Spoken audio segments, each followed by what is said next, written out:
Hello and welcome to Not Another Business Podcast, where we break down business news and cultural events according to rules we've entirely made up. I'm KJ Miller, ex-corporate consultant and current CEO and co-founder of Minted Cosmetics.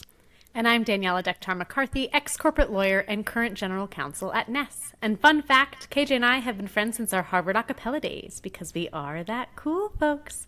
Disclaimer before we start the show, the views we express today are our own and not those of our companies. KJ, what's on deck today? Glad you asked. Today, we're giving you our very own Shark Tank episode. And if you're wondering, what the heck does that mean? It means it was a slow news week, so I decided to switch it up. We're going to take a look at a slew of interesting startups and give our take on whether we think these are good or bad ideas and whether we'd be willing to invest our entirely fictional money. I feel so well prepared for this episode because I have watched so much Shark Tank. Same.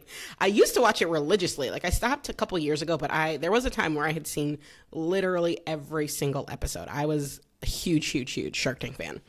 Yeah, we used to watch with my family like every Friday. It was like part of our like not so Shabbat dinner. We'd like eat together and then watch Shark Tank and then oddly enough watch UFC. Weird collection of things. That is interesting. But yeah, and I actually remember one of my earliest investors, she just had a project, it was just like a side project where she tracked all of the deals. And so she tracked like who got the most investment by like gender, by race, by like, just a bunch of different factors. And she was all about it. So if you ever like just ran into her in the street, there's a good chance she would talk to you about like Shark Tank and the breakdown of the investment. So, I mean, yeah, I've seen a lot of Shark Tank. And as you know, I love to judge people. So I'm also feeling very well suited for this episode. Yeah, I'm ready. I'm going to channel my best Mr. Wonderful and propose some licensing deals, some royalties. And I'm also going to channel my best Barbara Corcoran and talk about overcoming some kind of learning disability and how that makes for the best founder. I'm ready. Let's do it.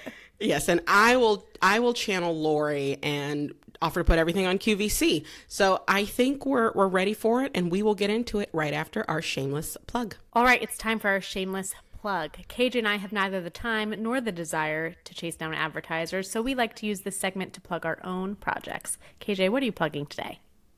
I am plugging Minted Cosmetics. Minted is short for pigmented. We create everyday beauty for every hue. And if you haven't tried us yet, I truly don't know what you're waiting for. I don't either. We've got beautiful new lipsticks. We've got beautiful foundation, amazing eyebrow pencils, even a gorgeous mascara. Whatever it is you're looking for, I promise we've made it with your melanin in mind. So head over to mintedcosmetics.com. And with that, let's get back to the show. It's Flashback Friday. As a reminder, this segment is where we dive into a previous topic covered on our show and give a little update. KJ, what are we flashing back to today? So today we are flashing back to a prior judge and jury segment about Adidas's decision to sell discontinued Yeezy clothing. And as a reminder, Adidas brought that relationship to an end after Kanye West made a series of anti-Semitic and offensive remarks, but they later decided to sell the merchandise while donating some of the proceeds to Jewish organizations and other anti-racist causes. Now, I believe at the time, I'm trying to remember, I think we both concluded that this was probably, like at the very least, a decent decision. Certainly better than destroying all of the clothes, which is what you typically do when you write off something like this. According to a recent Business Insider article, this was actually a great decision judging by the numbers. They say the German sportswear maker has received orders worth 508 million euros, beating its own most optimistic estimates at a sale of leftover Yeezy shoes. And demand was so high that not all requests could be processed, according to the Financial Times. So I certainly thought that was interesting and a bit surprising, but what's your take? Yeah, I wonder what is driving it. Is there some sense that like, okay, now this is a limited product, so they're not going to be producing anymore, and so there's this like scarcity element that's driving it? Is there a component that's like, okay, proceeds are going to go to a cause I want to support, despite the hate, so there's like a, benefit element? It's definitely surprising to me. Yeah. The limited edition argument, I think, makes sense. I hadn't really considered that, but I mean, I would assume there will be no more of these made. Right. So I could see if you were a fan of Kanye and you were a fan of Yeezys, and I do also think there must have been some sort of sale element to these. Like I can't imagine they were selling them at like full price. That this would feel like a good opportunity to scoop these up. But the reason it's so surprising to me, I guess I'm continually baffled by people who support bigots. And so I guess right, that's the thing. Like your chance to own the last product of a created by a bigot. Yeah, like that's very confusing to me. But I guess he just still has a ton of fans and a ton of supporters. And to them, this is their last opportunity to get their hands on these iconic shoes. But yeah, I was flabbergasted. I sort of assumed Adidas would make, cents on the dollar for these things and it would be better than nothing. But we would sort of never hear about it again. And lo and behold, $500 million later, Kanye still has a grip on the people. I mean, now that I think about it, I think there are a lot of people who just don't pay attention. Like they're not paying attention to these headlines that, someone made a few statements that are awful. Yeah. I in that sense, I'm not so surprised. Yeah. Well, I have read and seen people basically say that a lot of Kanye's support, like base of support at this point, is young white teenagers, like suburban kids. And so, yeah, maybe they don't care and aren't paying attention to the news and all the things that he's saying, or they are and they like that he's saying those things, like who, I don't know. But yeah, I mean, it just is, it is odd to me. The other thing I will just note here, because this was also brought up in the article, is that apparently Adidas and Kanye are embroiled in a legal dispute because they claim he mishandled $75 million of marketing funds. And Kanye apparently admitted on the Nick Cannon podcast to spending $50 million on his Sunday service gospel choir tour, saying the Yeezys were selling themselves. So instead of paying for ads, I invested in the church. Oh my God. Which is, sir, why would you tell on yourself this way? Like, you just said it out loud. Like, someone gave me some money for some ads, and I decided not to spend it on the ads and instead to put it into my little secular gospel choir, because that's essentially what it is. I just, what? And nothing about this makes sense to me. I mean, I feel like we have, in the post-Trump era, entered into this like hiding in plain sight type of phase of society where people just admit to all of the wrong things they're doing. Yeah. Like unabashedly. And then in the same breath, like, we'll defend against this suit, being like, yeah, I said it, but that's not what it meant. Yeah. Yeah. 100%. Like, truth means nothing. Right. And yeah, people just expect to be able to get away with anything because Trump got away with everything. And it just is so bizarre to me. This whole thing is bizarre. And that's why I sort of wanted to bring it back up, because when I saw the news, I kind of couldn't believe it, but that's where we are. So, I mean, okay. What a flashback.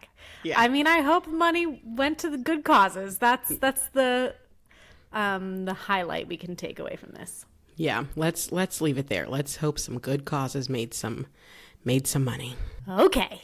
How is this going down? KJ, give me some ground rules for this Shark Tank episode.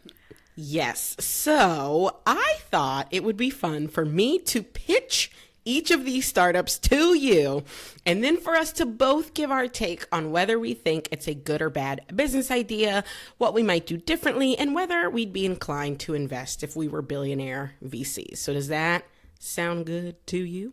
Okay, yeah. I mean, do you know a lot about each of these ideas? Are you going to be making facts up? I know enough to give you a 30-second elevator pitch. And so, okay. All right. Are you ready for the first pitch? I'm ready. You can walk down the long aisle and open the doors. Aisle. Exactly. Spotlight's on you. Here we go. Are you a bad bitch on a budget? Ooh. Are you trying to slay all day, but your champagne tastes keep getting in the way? Well, never fear. Baddies and Budgets is here to help you hit your savings goals and reach your dreams. What is Baddies and Budgets? Let me tell you.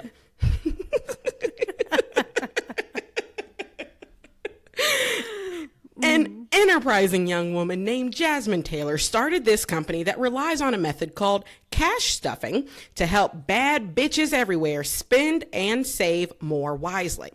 Cash stuffing is a budgeting system where individuals take cash for different spending categories and put them into various envelopes. The key to her business is she makes all of the envelopes and the subsequent binders that the envelopes go into very cute. Okay, we're talking, like faux snakeskin binders and pink and purple and, cute little like sayings on the outside. It's all very, very cute. Okay. Now, I started getting served her videos a few weeks ago. And let me tell you, it's very pleasing watching people stuff money into envelopes, especially when the envelopes are pink and pretty and girly. So Jasmine actually used this method to pay off $80,000 in debt and to save for a down payment on her home. And she's inspired many other women to reach their savings goals as well. So let me ask you, do you love it? Do you hate it? Would you invest in it? Wow.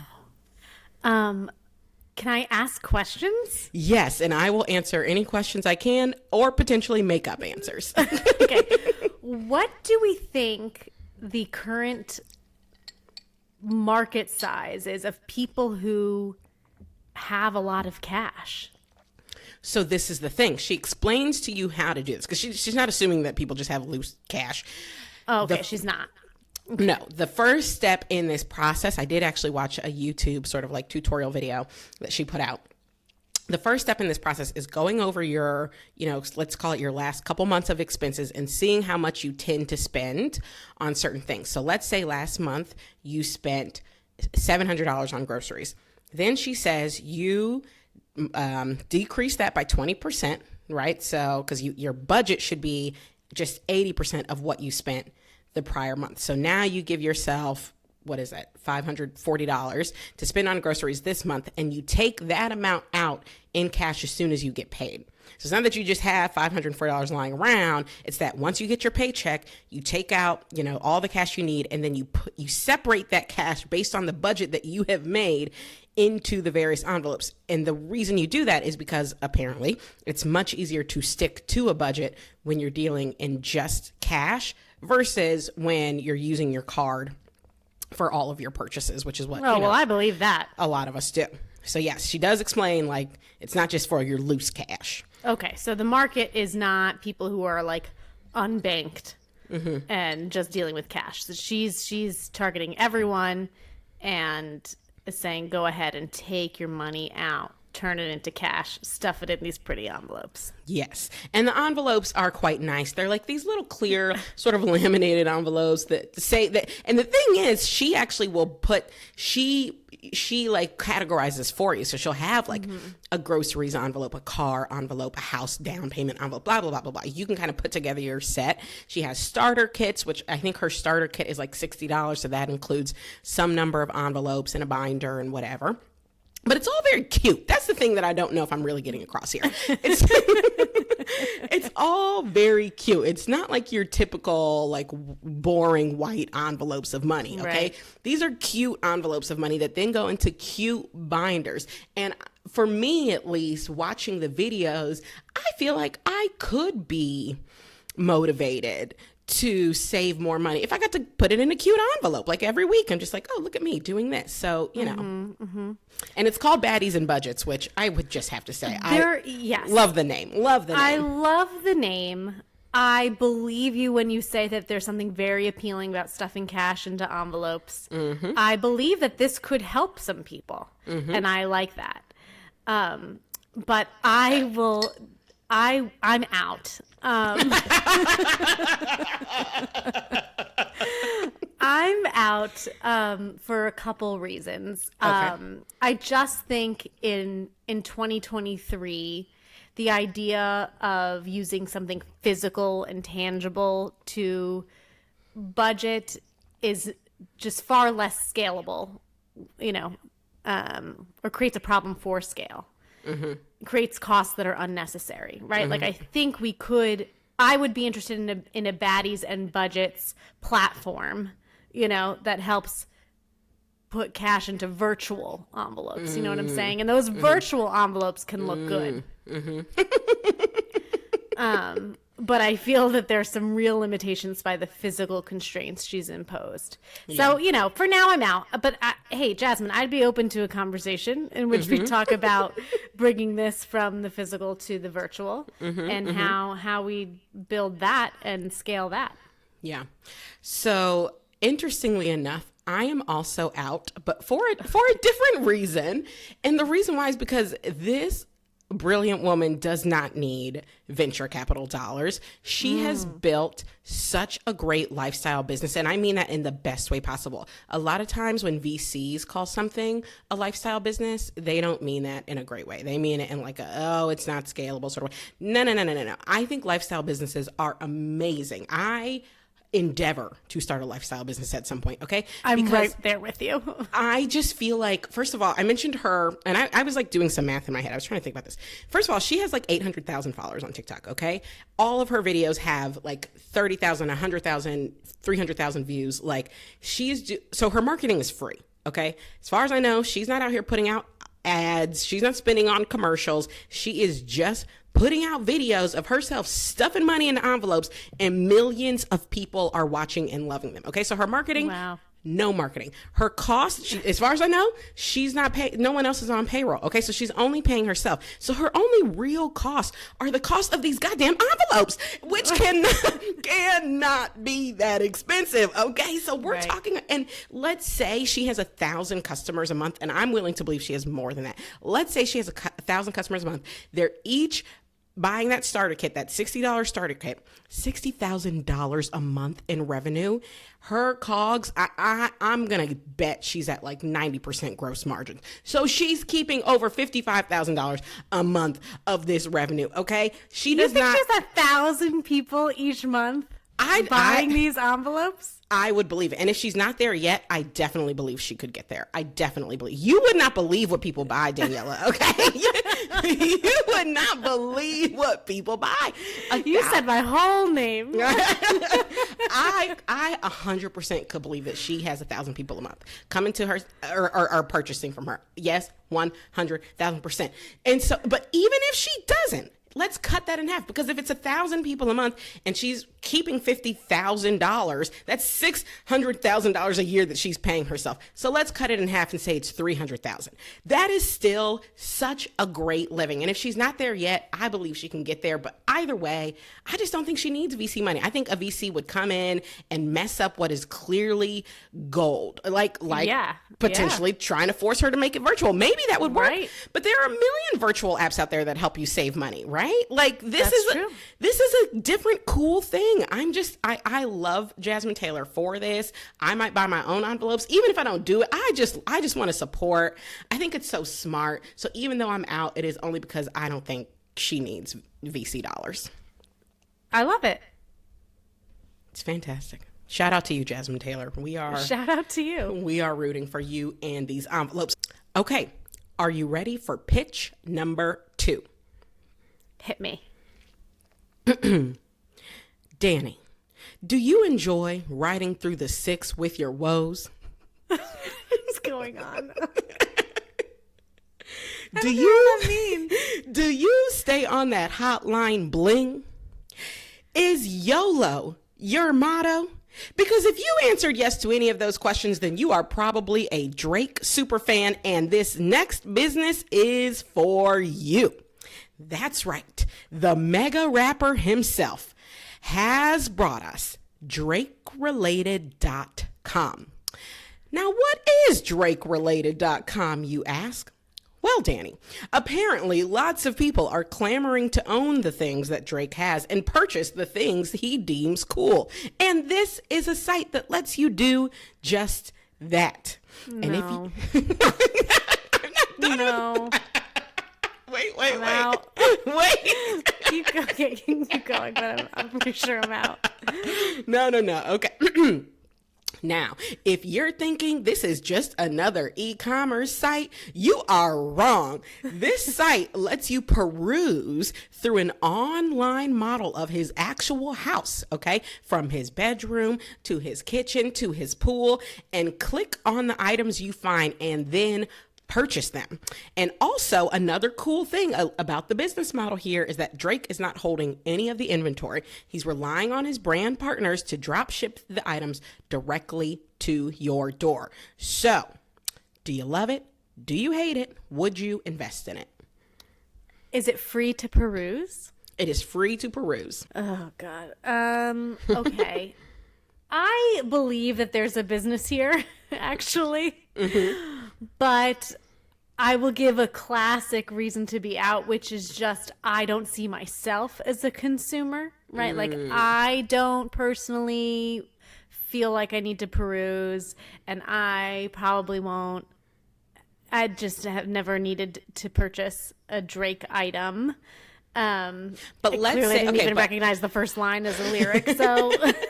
But let's say, okay, but let's pretend this was an artist you love. Okay, let's say it's Sarah Bareilles. Okay, all right? okay, that's true. I guess a business like this, you could then, if you got the rights to another artist, you could just replicate this over and over again. Right. So if this were Sarah Bareilles or another artist you love, and she let you peruse her house, although we know Sarah Bareilles lives in tiny, dumb apartments, so let's pray for her come up. Right. And you could peruse through her house and click on different items that you liked and purchase them. Would that change your answer at all? I don't think so. That's just not my personality to be super into like something attached to a celebrity other than their work. You know, like I love to go to a singer's concert, Right. but you know, or I'd be into like a painter's painting, but I am not so into this, like, oh, you know, they touched this spoon. I must have it. Yeah, I tend to agree with you. I also am going to be out on this one. Here's the thing. I have seen so many people, so many companies, people, brands, whatever, try some version of this like e-commerce collective where a bunch of different brands and types of products are available, but the person whose site it is doesn't hold any of the inventory and they just drop ship. So they get a cut of the sale, but they don't really have any of the back end liabilities. So many people have tried this. So few people have actually made any real money off of this. Like the sites that I'm thinking of and that I've seen, maybe they're clearing a couple $100,000 to $500,000 in revenue a year. And that is like a strong maybe. But the reality is, if you're not an Amazon, if you're not a Target, if you aren't a retailer that can bring like true choice, like among across tons of different products and brands, like literally thousands of different products and brands, true cost competitiveness, the chances of your little shop picking up and being all that exciting to anyone are so slim, even if you're Drake, right? So yeah. I will say the website is cool. I encourage anyone to check it out, drakerelated.com, because it is kind of cool, like perusing through the rooms or whatever. But do I think this is going to make a lot of money? No. That said, I didn't think Adidas was going to be able to sell those Yeezys, and I was clearly wrong. So I could very well be wrong here, but I just don't see it. I feel like people have tried it and failed, so I'm going to be out on this as well. All right. Okay, time to move on. Now, this one I think should be familiar to you. So, you know how you and I sometimes muse about going in on a vacation home together? Yes. Well, our dreams might just become a reality with Nestment. And since you are familiar with Nestment and familiar with the founding team, I thought maybe you could pitch this one to me. Oh, no, that's not fun. A fun surprise. I don't even remember it. Basically, it's co-buying, right? So you've always wanted to invest in some real estate that has not been available to you. It's not been accessible because we know it's expensive. We know there's a ton of paperwork. There are all kinds of transaction costs. And that's all on top of whatever down payment you need to put down. So why not make the home ownership process more accessible to the masses by facilitating co-purchasing. Could be your first home, could be your second home. But this is actually a phenomenon that I feel like is happening in various shapes and sizes in the U.S. right now. This idea of cohabitating, like commune-style type living, right? Or just co-buying, whether it's with family or friends. That's what Nestment allows you to do. One seamless platform. They handle all of the annoying administrative pieces in terms of like actually allocating ownership of the property between the two of you, handle what would happen in the event that there's like a falling out or whatever it is. They would deal with all of that kind of burden in terms of splitting whatever, estate it is. So that's Nestment. For someone who started by saying, I don't know, you gave a very good pitch for Nestment. Yes, that is exactly right. So Nestment is a startup that makes co-buying a home much simpler, and it was co-founded by a family member of one of our a cappella buddies. So, yes. Just 1 degree of separation here. This is a quote from TechCrunch. The startup aims to give people a way to co-own properties with friends and family, not only to have a place to visit or live part-time, but as a way to build wealth. It's a concept the team has dubbed SHIFT, which stands for Second Home is First Time Purchase. Now, I don't know that they needed to come up with a whole term for that, but then they gave an example in this article of a Brooklyn-based set of best friends who couldn't afford to buy a home as individuals, so they worked with Nestment to purchase a shared second home in Hudson Valley. And the goal is that by allowing people to co-buy a home and build equity, they can eventually sell and purchase their own home at a later time. And, you and I both know buying a home can be a pretty complex process, even when you're doing it the more traditional way. And Nestment, like you said, really takes care of a lot of that complexity for you. So what do you think of this one? Would you invest? Are you in? Are you out?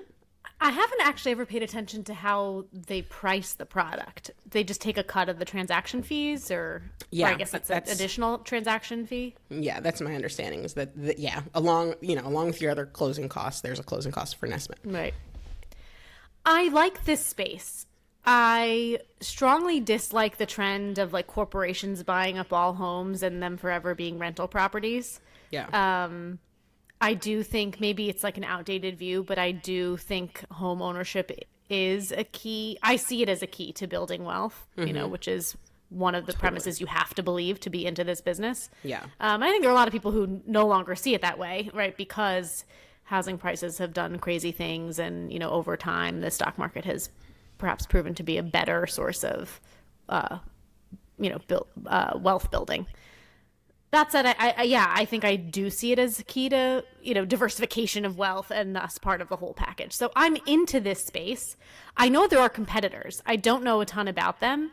And I think that's what I would want to do more diligence on, is understanding like what is the difference between Nestment versus some of the other players that have entered in. But I am into it. I think one other hesitation might be, I don't know, again, as a consumer, if I would really do it. It's just daunting. So I am curious as to, but at the same time, I was able to purchase a property on my own. So if I were truly in this target segment where home ownership on my own was unavailable to me, maybe I would be much more into it. Yeah. So yeah, I'm definitely intrigued, and I can't say how much I would put in and at what valuation without knowing all of the details. But this is one where I would as a VC be interested. Yeah. Well, and I'll also mention, so they are VC backed. They raised a $3.5 million, I think it was a seed round, either earlier this year or late last year. I am conflicted on this one. I will say I also like the space, and I deeply believe that real estate is a key to wealth generation. It has been incredibly key to me and Kadar. And so, yes, housing prices fluctuate and all the rest, but everything fluctuates. In our experience, it's been a good investment. And I do think that it is an investment vehicle that should be available to more people. So from that perspective, I really, really like it. Where I get a little nervous is just that like you said, it seems like the people who they would need to target to do this are the riskiest people to do this with, just because we're talking about people going in as friends on a really, really large purchase. I just foresee that potentially going sideways very quickly, right? And you as a platform, Nestment as a platform, is only going to be successful if the people who enter into these relationships are actual good stewards of these houses, right? Like, they have to continue to pay, they have, pay on time, all of those things. And I just sort of feel like, I don't know what the threshold is for anyone, for mortgages. Like, obviously some percentage of people foreclose and fail on their mortgages all the time. But if that percentage is higher for Nestment, and I'd be inclined to think that it might be, just given who they're going after, then that makes me wonder how successful it could be. But then again, like, risk exists everywhere. And I do really like the space. I do like the mission of making home buying more accessible. So I think I will say that I'm in. And I think, like, this would be a classic scenario where I would put in a very small check so to limit my risk, but I would be in. I like the space. I like the mission. There you have it. You can take our money, Niles. We are in. Okay, I've got just one more for you. Are you ready? Yes. Okay. Danny, I want you to think back, all the way back to 2011. This was the year you graduated from Harvard, and if you were anything like most of us, you had no idea what you were doing and could just barely justify calling yourself an adult. Well, that's where Real World comes in. Real World is an app geared towards college grads with the goal of helping them tackle adulthood. This is from an article in TechCrunch. The app has created more than 90 step-by-step playbooks covering everything from budgeting to moving to salary negotiation. It also customizes the playbook according to a user's specific goals and circumstances. Now, right now, the playbooks are available for free, but the CEO says that they may monetize by charging a subscription fee for additional features and concierge support. So, what do you think? Do you love it? Do you hate it? Would you invest in it? I don't immediately love it. I don't know if I hate it. I think the market for something like this, to me, feels like it's people who don't have a tribe. Yeah. Right? People who, because to me it's a lot easier to turn to friends, older siblings, and be like, how do you do this? You know, like, how does this work? Have you ever confronted this? Like, it's just a more entertaining way or a more fun way to understand how I'm supposed to go do the various adulting things. Yeah. I don't necessarily want to read a textbook on it, right? Especially if I've just gone through college, like, I'm done reading textbooks, you know? Yeah. But I think that's in some ways a very privileged view. Like, I have people I can turn to. Not everyone does. Right. So I think that's why I don't immediately love it, because it's not something I would be interested in. And as for anyone who has a tribe, I don't think it's like the preferred way of learning how to adult. Yeah. But I recognize that there probably is a need for something like this when people are, first generation professionals or first generation college grads, and they don't have like a strong alumni network or friends or whatever else to rely on to give them this information. Did you say how many users they have? I did not. I have not said that. I don't know. I do know they've raised $3.4 million, which is which is a good chunk of change for an app with playbooks. Yeah. Is there any sense of the branding on this or the marketing? Like, the branding is very cutesy, I would say, from what I saw. I didn't download the app, but I did go to the site. It's realworld.co for anyone who wants to go. Cutesy, fun, bright colors, fun fonts. Look, ongoing support or it's just a playbook? Is there ongoing support if you like need well, it sounds like or? the thought is that there will be concierge support, and that's how they'll monetize, by charging for that. I did not, based on what I read, get the sense that that's part of it today. Right now, I think it's literally just these playbooks. It's hard. It's hard for me to be that excited about it. Yeah. So I'm out, I think. Yeah. I will say, first of all, it's this founder sounds lovely, so and young. So I don't want to say anything to discourage anyone here, but this to me falls in a category of business that how would I describe?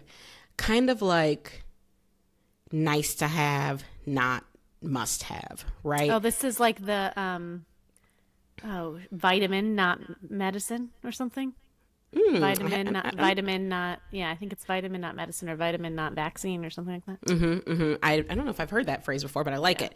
Yeah, and the thing is, like, there are plenty of nice to have businesses that work, but to me, for a nice to have business to work, where it's not like something you need. I mean, Minted, you could call, right, like a nice to have. I don't know that you need another lipstick, but to me, if that business is going to work, it's got to be solving kind of a visceral problem.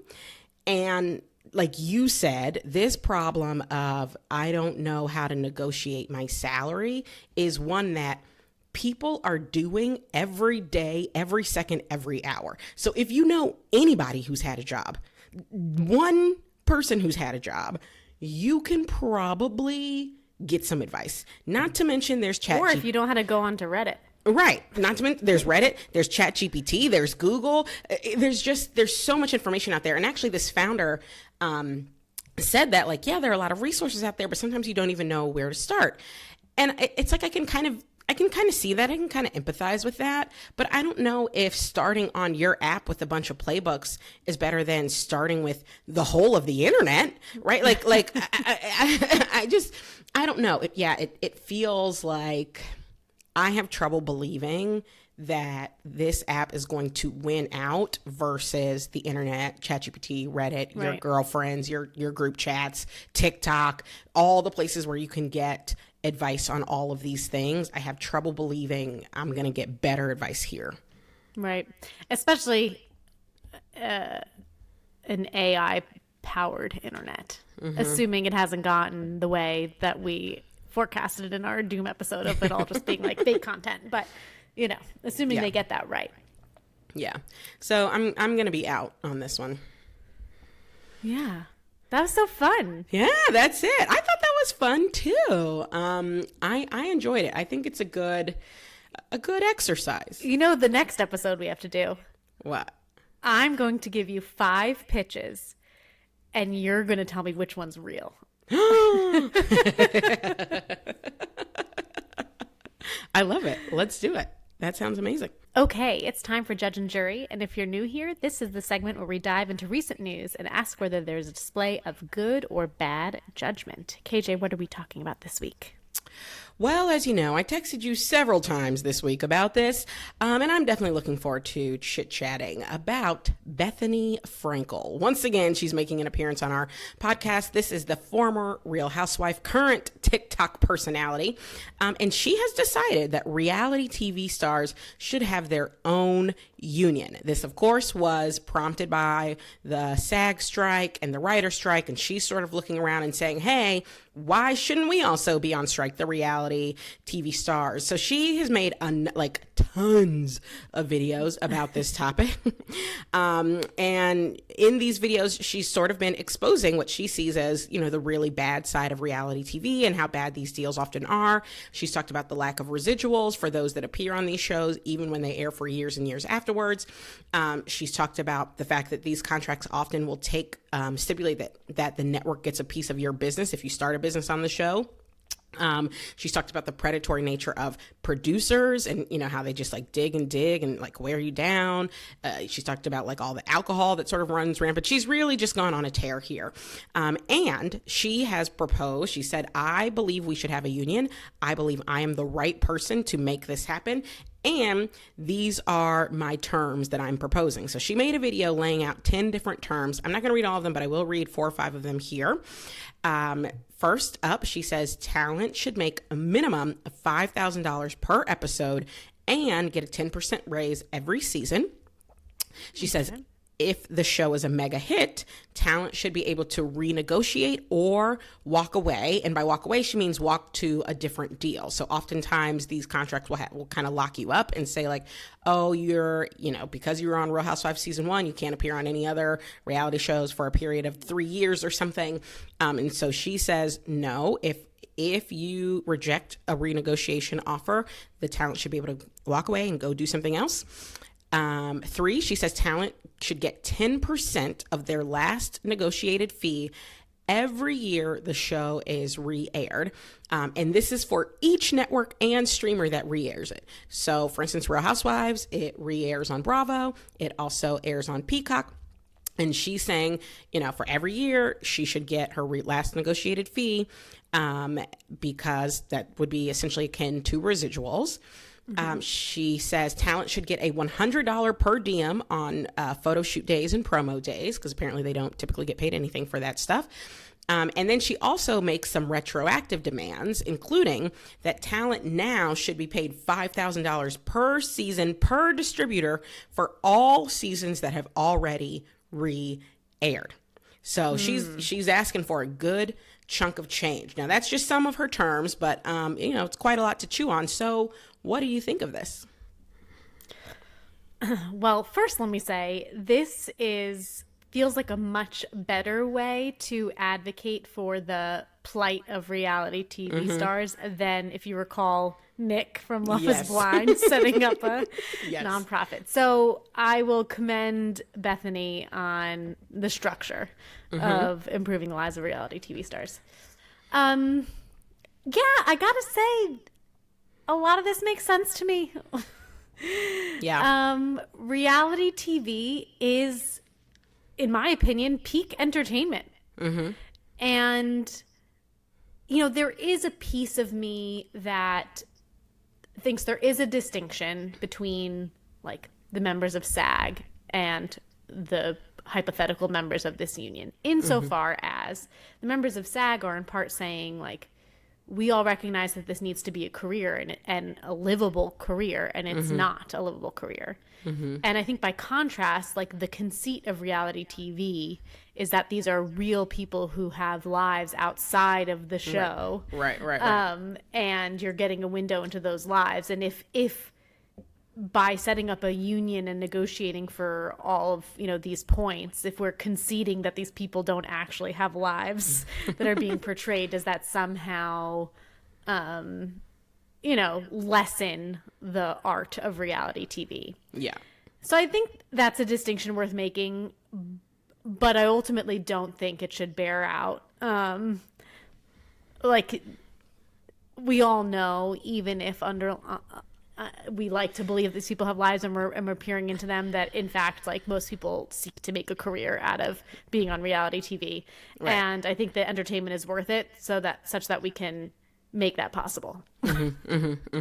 Yeah, I agree with you. I gotta say, and I made a quick TikTok about this. I think this is actually a really good idea, and it feels a little bit like Bethany is slowly approaching her redemption arc. Although I'm not going to go too far on that, because she also recently made yet another video about Meghan Markle, so not fully in her redemption era. But I think this is meritable. I think she's got a good point. I think reality TV often is quite exploitative. Is that the word? Exploitative? Yeah. For sure. Exploitative. And, she brought up the point of Raquel, who now, I know she's everyone's favorite villain, but this girl is, like, basically blackballed from life. Like, not just from her friends, okay? Like, from life. And all because she went on this show and has been truthful about, like, the things that she's done on this show, some of which are really bad. But, like, any one of us, if we had the worst thing we've ever done splashed across TV, would probably not fare so well, right? But reality TV stars sign up for that, and then their kids oftentimes are bullied or are treated differently because of the decisions that they've made. Like when you sign, and yes, you're going into this willingly, right? No one's being forced into a reality TV show, and I understand that argument, but at the same time, they are working and they are sacrificing, and it does make sense to me that they should continue to see a cut of the profits that they're making a network, which is really what Bethany's talking about. She's saying, like, for her, for instance, like Real Housewives of New York has been airing for the better part of 20 years. Okay. Right. And she is in those first, call it 7 seasons or whatever, which means she's been making Bravo money for the better part of 20 years, but she hasn't been paid any money past the seasons that she was on. Not a dollar. Right. And I think no matter how you feel about reality TV stars, that to me, it does not feel fair. And so I think she's making a lot of sense. Now, some of these numbers and figures she's stating out here, I don't know how much sense they make. I don't know that every single person should make a minimum of $5,000. There are some people who are on reality TV for 20 seconds because they're in a competition show and then they get booted off, right? Like after 30 minutes.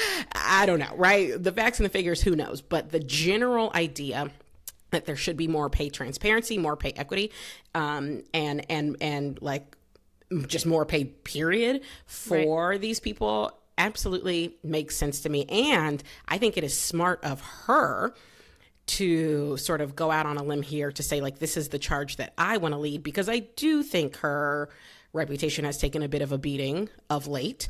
And she does need some sort of cause that people can look at and say, like, okay, this makes sense. So whether or not she actually follows through, who knows? But do I think it's a good idea and good judgment on her call to put this forward? 100%. Well, I think to your point, this is a cause that feels authentic for her, right? Yes. Like the whole like makeup, dollar store.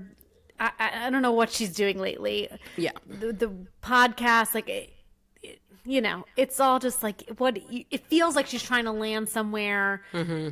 And is having a hard time finding her footing, and it isn't something she genuinely cares about, but she's trying to pretend like she genuinely cares about it. Like, but it makes sense to me that she would care about this, so 100%. It feels authentic.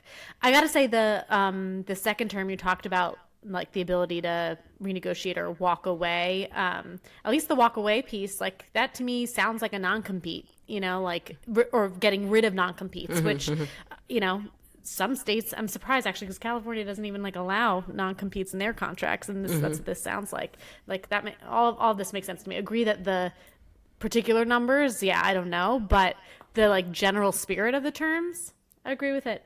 Good judgment, Bethany.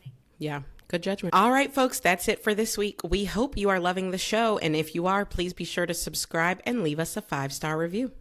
And be sure to follow us on social. I'm Danny_D_MC on TikTok, and KJ is IM_KJ Miller.